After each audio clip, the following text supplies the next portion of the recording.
Alright.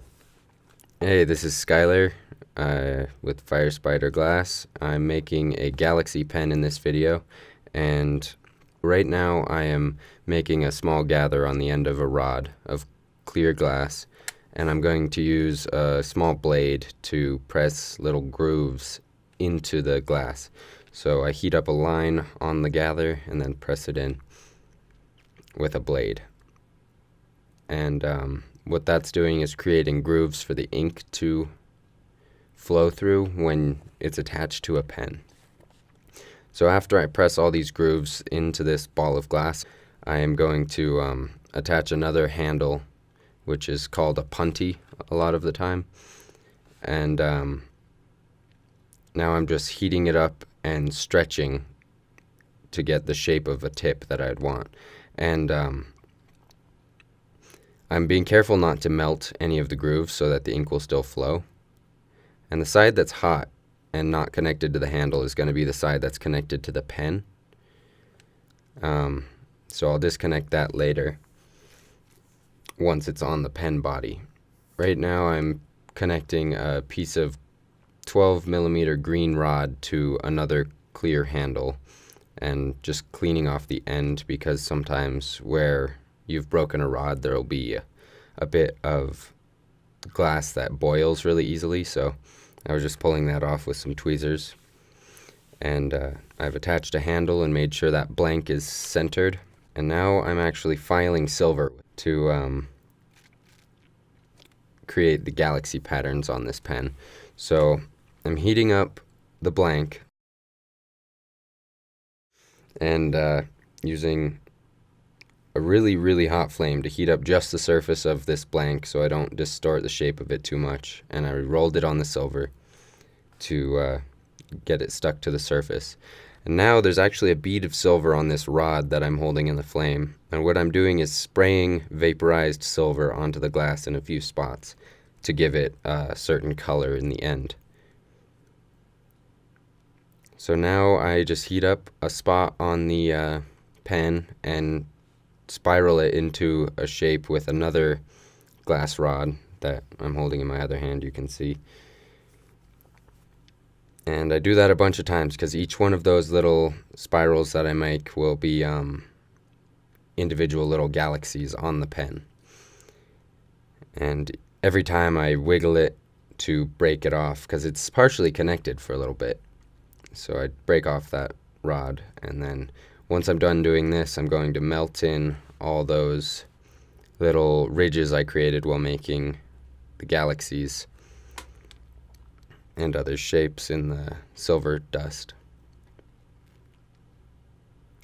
Now I will be heating it up and shaping it into the pen body shape that I want. So I'm going to attach another handle at some point and start stretching it.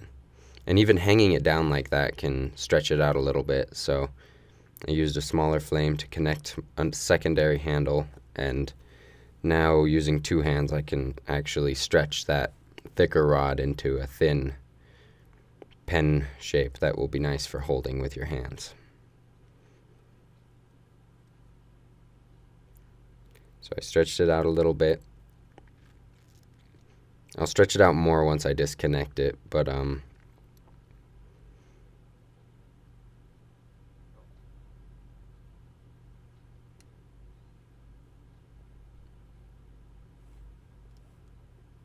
so I've pulled off one handle, and I think I am going to be just centering the pen a little bit to make it more straight, because I don't want to have a corkscrew shaped pen really. Now I'm reattaching a handle, which is a cold seal, which means it's likely to break off, and actually does later on, but it's not really a problem. So I needed two handles because I heated up a band on that rod and then pushed together to create a little bump, and they usually call that a Maria. And I'm doing it on the very end, which is probably what causes my handle to fall off, because I stressed out that connection a little bit. But it falls off at an opportune time, so it's okay. And I'm stretching out the end of the pen a little bit more and checking to see what size I want the body of the pen. And then once I shape the end of the pen, I'm going to switch which end I'm connected on so that I can attach the tip of the pen.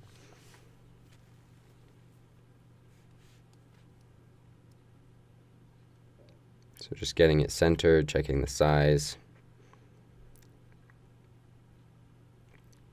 And here's where I think I knock off the pen for a second, but I just pick it back up and center it. See, there it fell.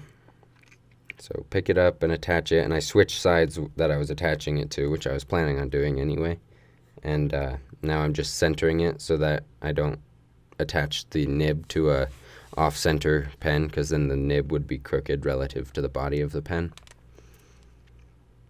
So now I'm just shaping up where I'm going to connect the nib, because I like a certain shape, because I've just developed a style that has a small Maria and then a little place to connect the nib, and then it expands into the shape of the nib. It just gives it a more appealing appearance, I think.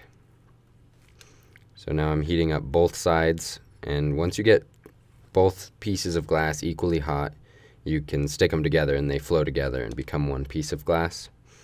And I like to go back in most of the time and just work that connection a little bit and make sure it looks nice and is completely melted together. And you can see I'm constantly spinning and looking to see if things are centered. And I can tell that that tip is slightly off center, so I'm going to disconnect, and I melt the tips of the pen very, very carefully so I don't destroy any of those little grooves. And there we go. I'm just pulling out a little bit of a point. And then I'm going to go in with a mini torch and work that connection a little bit more. And you saw I just used my finger to center the tip because I could tell it was a little bit crooked. But now the very tip of the pen is off. So I'm going to pull it out again just to center it completely. And that way it'll be nice and centered. And by now the middle of the pen's cooled off, so I can finish up the other end and make it look nice. But at this point, both ends of the pen are hot, and I'm holding it in the only cool place, so I have to be careful here. And I'm going to pull the camera out from behind the lens and show you at the end of this why there's a lens in front of the camera, because there's something called sodium flare when you stick a piece of glass into the flame. So there's the pattern I created, and the reason I wear the sunglasses inside while I'm blowing glass is because that is very bright, and that's just the flame itself. But once you stick a piece of glass into the flame, as the glass heats up and more glass gets hot, a bright yellow flare comes off. Sodium burns off from the glass, I believe, is what's causing it. So I'm going to stick the very end of the pen and just barely warm it up, and you'll see the bright yellow sodium flare right there. So that's why I wear eye protection that blocks those wavelengths of light. And now I'm going to walk over into the sun so you can really see the pattern on the pen that's created with the silver fuming, which is that blue haze, and also the silver dust, which are all the little stars. And you can see the connection between the tip of the pen and the body is fairly smooth, and the end is also finished. So now I'm going to put this in a kiln to anneal, which means to relieve all the stresses from the glass so that it doesn't crack later on and as it cools. So there's the kiln, and I'm putting it inside.